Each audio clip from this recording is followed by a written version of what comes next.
Hi, this is Bob Burridge, and welcome back to the Cheap Joe workshop. And I'm here to show you today how to do your impression of a vase of flowers. And we're going to do it really quickly in about 5 minutes. I actually make it all up, quite frankly. I throw a lot of paint down, lots of splashing, splattering. We'll put some blue in here, more water in here. This is kind of a fun way of getting started, especially when you just don't know what you want to paint today and you don't have a still life setup waiting for you. And so I like to come in and just take some paint, stir it all up with a big old ugly brush, throw it around with dots of different colors. Here comes even some black, put some black in here. Becomes so irreverent. And the more colors in here, it gets to be a lot of fun doing this. Now, having done that, so what I'm going to do is pretend that this one has dried. There it is. Just got this one fresh. Did this one this morning. Now, here's the part that gets to be really great. We call this negative shape painting. It's like getting a piece of stone, and how do you sculpt into? Well, you get rid of the parts you don't want. Well, I'm going to do the same thing with this. So I made this big mess on purpose, and I know there's a flower vase in here somewhere. Sometimes I'll even take a paper towel and play with it this way, dipping it around, moving it around like that. There we go, some in here. I'll pretend they were my flowers. We're going to make this all up. I don't actually have a picture in front of me. Having done that, now I'm going to do the negative shape painting. Here we go. And it kind of almost starts to paint itself. So I'm going to get rid of the part that doesn't look like flowers. It's that simple.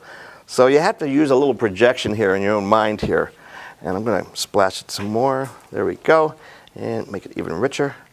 And I have no idea how this is going to turn out. That's the best part about these kinds of quick paint sketches. So here we go. I'm going to start. I can't wait to see how this turns out. So I tend to paint somewhat fast.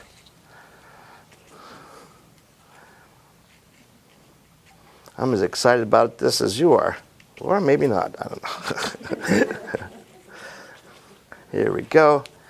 It's just another way of painting flowers. I mean, I know a lot of us, we probably get our tiniest brush out there and start painting all the little petals and the stamens and all that. No, that's not how you do it. That's one way of doing it. And that's something I really want to emphasize here. I'm only one way of doing this. There's probably about 1,000 ways of doing flowers. Take as many different workshops and as many different instructors as you can. You're going to learn something from everybody. Maybe you might even learn something from me. I don't know. Here we go. There's the vase. See it coming together here. Get rid of the background a little bit like this. I'm going to put a table down here. Use lots of paint. That's all I got here. Is just use lots of paints. That's why they call us painters. We use lots of paints.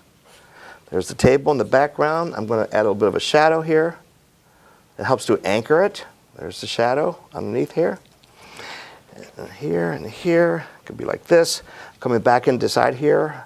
I'm not playing with lights and darks right now. I'm just getting the overall silhouette of the piece that I want. There's more of a silhouette painting in here. Here we go. Up in here. Again, I use my fingers a lot. When the brush doesn't want to do what I want it to do, I use my fingers and paper towels. Pretty dramatic energy here. I'm going to, with a paper towel though, I'm going to come in here and paint the side of this vase. Let's really kick it up. Add a little bit of red in here. This is fun to paint with paper towels. You get it done a whole lot faster. Happy accidents happen all the time. Come in with some more white. If you saw one of my previous videos, I talked about painting a pear. So the pear is going to have a bright spot in it, like a highlight. And the same with this round vase. It's going to have a bright highlight on that side too. There we go. And one thing that's really important is one flower is going to be the queen. I don't know too much about flower arrangement, but I do know they're usually based on a theme, and one flower is the main one. So that's what I'm going to do right now. And the way to do that is you make it really big. You can't miss it.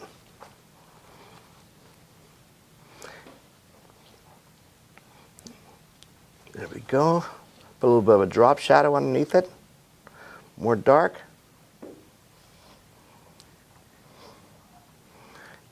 We'll do the center of the flower. Never put the center of the flower in the center of the flower. Always put it off center a little bit like that. Makes it a little more dramatic.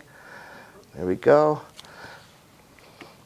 Put some more color in the background. In other words, you're putting color everywhere. Make this thing exciting. This is not coloring in like a coloring book. It's called painting. So you want to put color everywhere. Some of it even on the canvas. And the good way of looking at this is you've got to get it away from the area that you created it. I can't see if this is good or bad painting until I isolate it with a mat. And for this kind of a painting with these quick little warm-ups, this is good enough for me. Have a good time doing this.